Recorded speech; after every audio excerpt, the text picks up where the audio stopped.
بسم اللہ الرحمن الرحیم۔ لوگوں نے ایک دفعہ حضرت ابراہیم بن ادھم سے سوال کیا کہ کیا وجہ ہے کہ اللہ ہماری دعائیں قبول نہیں فرماتا؟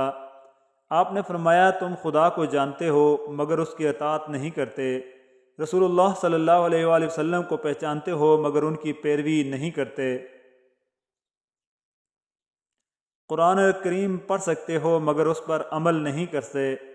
اللہ تعالیٰ کی نعمت کھاتے ہو مگر شکر ادا نہیں کرتے، جانتے ہو جنت اطاعت کرنے والوں کے لیے ہے مگر اس کے طلب نہیں کرتے، جانتے ہو دوزخ گناہ گاروں کے لیے ہے مگر اس سے نہیں ڈرتے، شیطان کو دشمن جانتے ہو مگر اس سے دوستی کرتے ہو،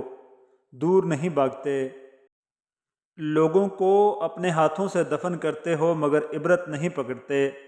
موت کو برحق جانتے ہو مگر عاقبت کا کوئی سامان نہیں کرتے، دوسروں کی عیب جوئی کرتے ہو مگر اپنی برائیوں کو ترک نہیں کرتے، ایسے شخص کی دعائیں کیسے قبول ہوں؟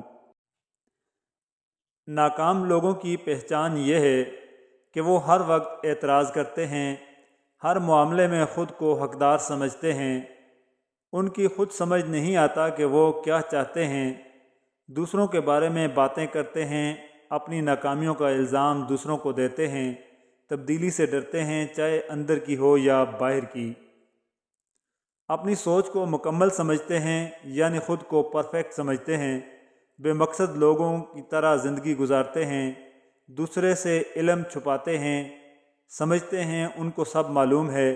دوسروں کی ناکامیوں پر خوش ہوتے ہیں، مینڈک کو چاہے سونے کی کرسی پر بٹھا دیں پر وہ چھلانگ لگا کر واپس دلدل میں ہی جانا پسند کرتا ہے، بس اسی طرح کچھ انسان ہماری زندگی میں بھی ہوتے ہیں، ان کی آپ جتنی مرضی عزت افزائی کریں پر انہوں نے اپنے سلوک، اخلاق، اپنے برتاؤ سے اپنے آپ کو کم ظرف کر کے ہی رہنا ہوتا ہے۔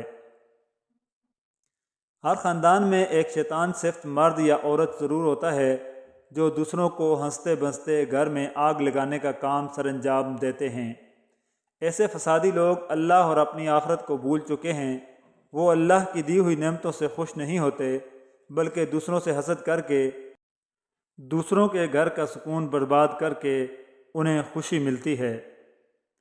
مکافات عمل دستک نہیں دیتی اور نہ ہی کسی کے در کے کھلنے کا انتظار رہتا ہے، یہ تو جہاں بھی جاتی ہے اپنے دروازے کھول لیتی ہے، جو آج تم کرو گے کل وہی تمہارے ساتھ ہوگا، اس لیے کسی کی زندگی جہنم بنا کر سجدوں میں جنت مانگنا چھوڑ دو۔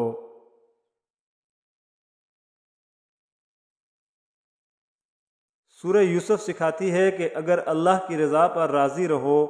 تو قید ختم ہو جاتی ہے، سازشیں ناکام ہو جاتی ہیں، غلامی حکومت میں بدل جاتی ہے، قحط ختم ہو جاتی ہے، بیمار شفا یاب ہو جاتے ہیں، بچھڑے مل جاتے ہیں، دشمن سرنگوں ہو جاتے ہیں اور ہر محاذ پر فتح نصیب ہوتی ہے۔ استاد کی عزت ماں باپ سے زیادہ کرو کیونکہ وہ تمہارے روح کی اصلاح کرتا ہے۔ زندگی اور استاد بہت کچھ سکھاتے ہیں، فرق صرف اتنا ہی ہے، استاد سبق دے کر امتحان لیتا ہے اور زندگی امتحان لے کر سبق دیتی ہے۔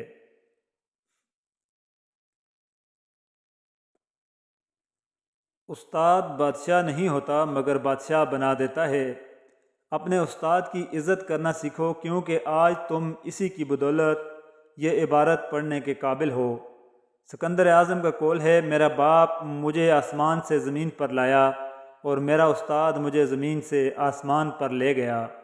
استاد دنیا کی بہترین ہستی ہے، اس لیے ہمیں اپنے استادوں کی عزت کرنی چاہیے۔